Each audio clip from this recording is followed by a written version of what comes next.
Prabowo itu banyak berbohong. Dia bilang pelemahan rupiah itu karena penguatan dolar.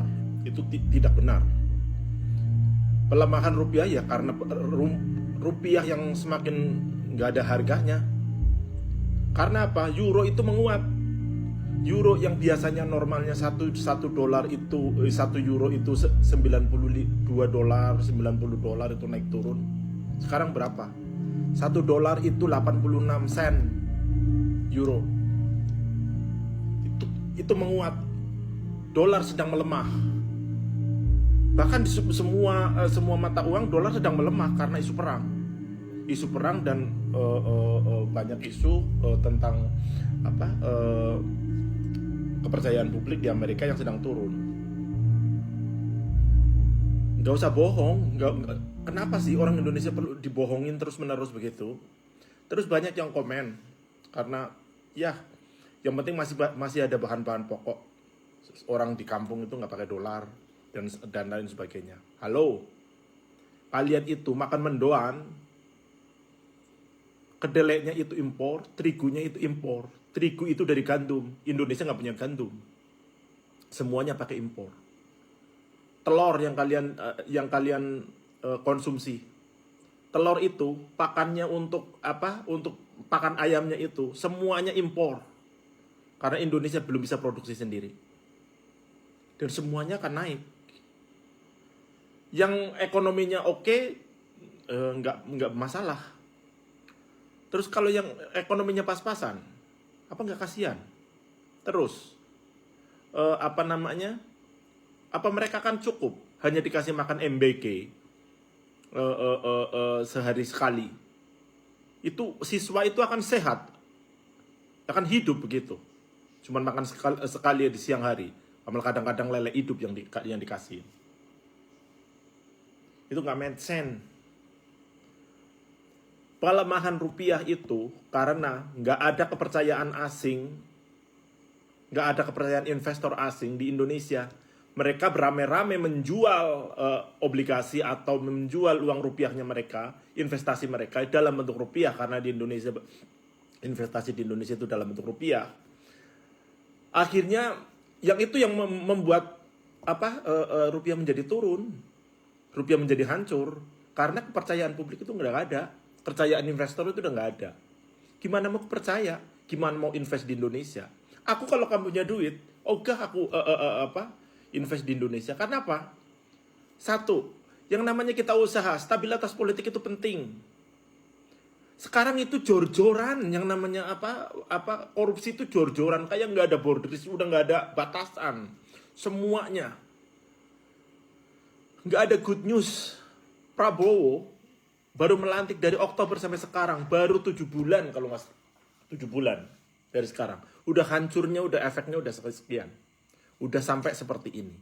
Kalian mau sampai 5 tahun dengan kebohongan-kebohongan itu? Dia itu jalan-jalan ke luar negeri hanya untuk nyenengin selirnya yang banyak itu. Dan di sini di Paris, tahu dia itu nginep di mana? Di hotel termahal di Paris. Satu malamnya berapa? Satu malamnya 11.000 euro. 11.000 euro berapa rupiah tahu? 240 juta per malam. Kalau untuk sekarang. Per malam. Itu per kamar ya. Karena dia itu di suite room. Coba berapa rombongan satu pesawat yang dia bawa. Dia kayak Haji Mumpung. Di saat Haji Mumpung dan ajudannya yang di samping-sampingnya dia nggak tahu dia itu gengbeng atau apa.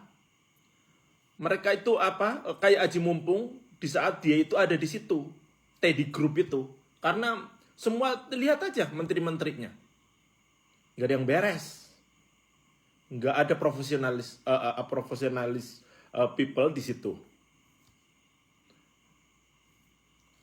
Jadi stop kalau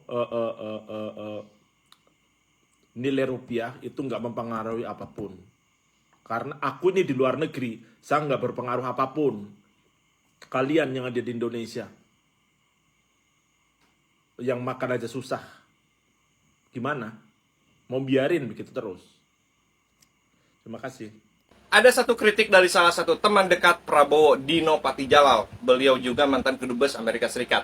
Kritik dari seorang teman sekaligus seorang yang paham mengenai hubungan internasional. Beliau mengingatkan Pak Prabowo untuk mengurangi intensitas kunjungannya ke luar negeri karena itu cukup menghabiskan anggaran negara.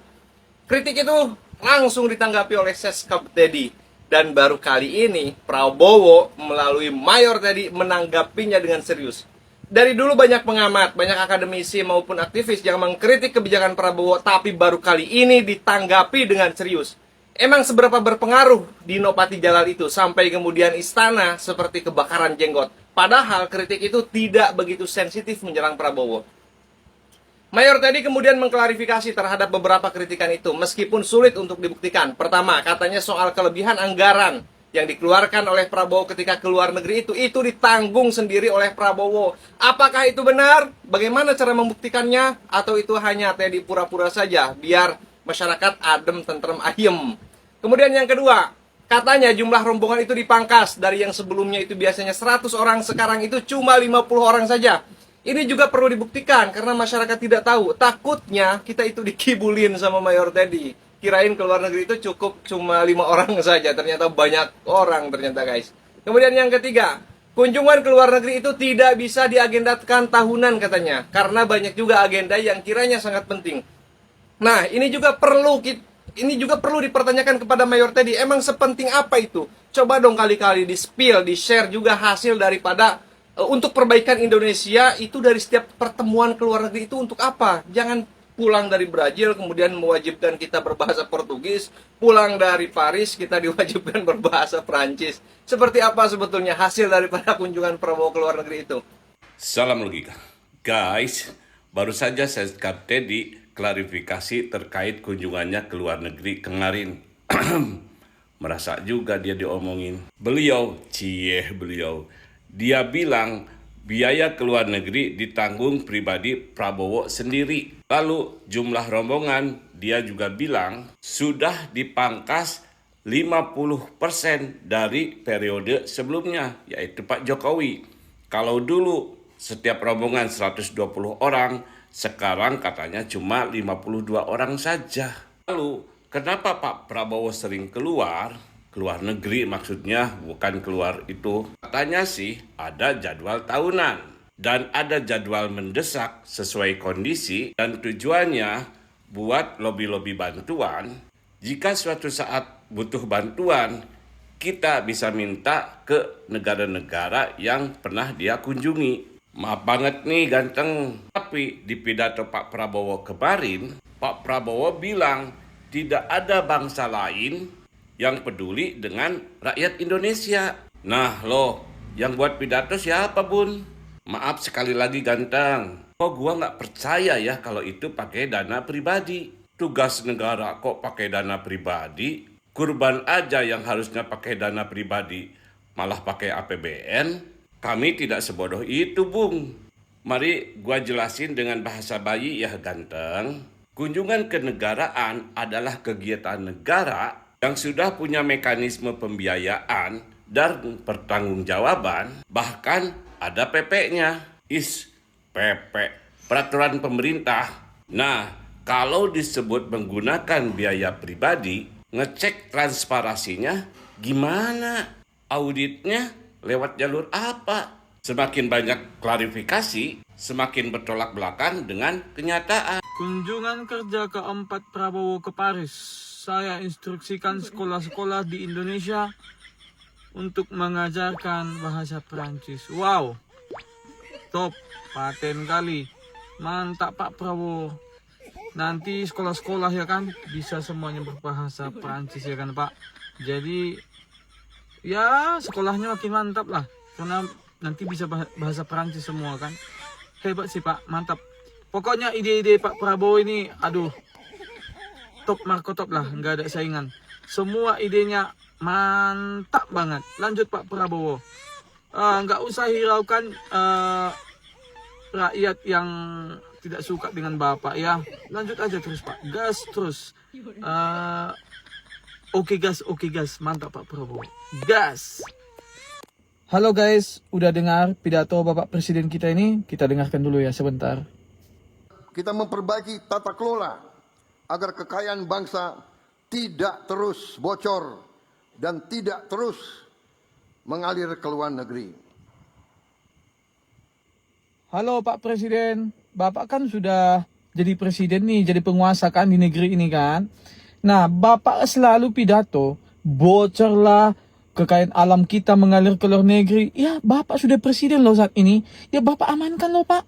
Bapak jangan pidato kayak kampanye lagi kayak waktu-waktu itu. Bocor begini. Ya, Bapak harusnya langsung bertindak lah. Udah satu setengah tahun loh Bapak menjabat loh. Harusnya Bapak langsung tegas. Jangan cuma di pidato-pidato aja Pak. Ya Pak Presidennya. Tolong ya Bapak Presiden. Kalau anggota TNI yang menghilangkan nyawa warga sipil masih diadili di peradilan internal dengan vonis ringan dan minim transparansi, maka wajar publik mulai mempertanyakan apakah peradilan militer benar-benar mencari keadilan atau sekadar melindungi institusi sendiri. Seorang pelajar 15 tahun tewas dianiaya, tapi oknum TNI pelakunya cuma dihukum 10 bulan penjara dan tetap dipertahankan sebagai anggota TNI. Pengadilan Militer Tinggi 1 Medan bahkan memperkuat putusan ringan terhadap Sertu Riza Pahlivi dalam kasus tewasnya MHS.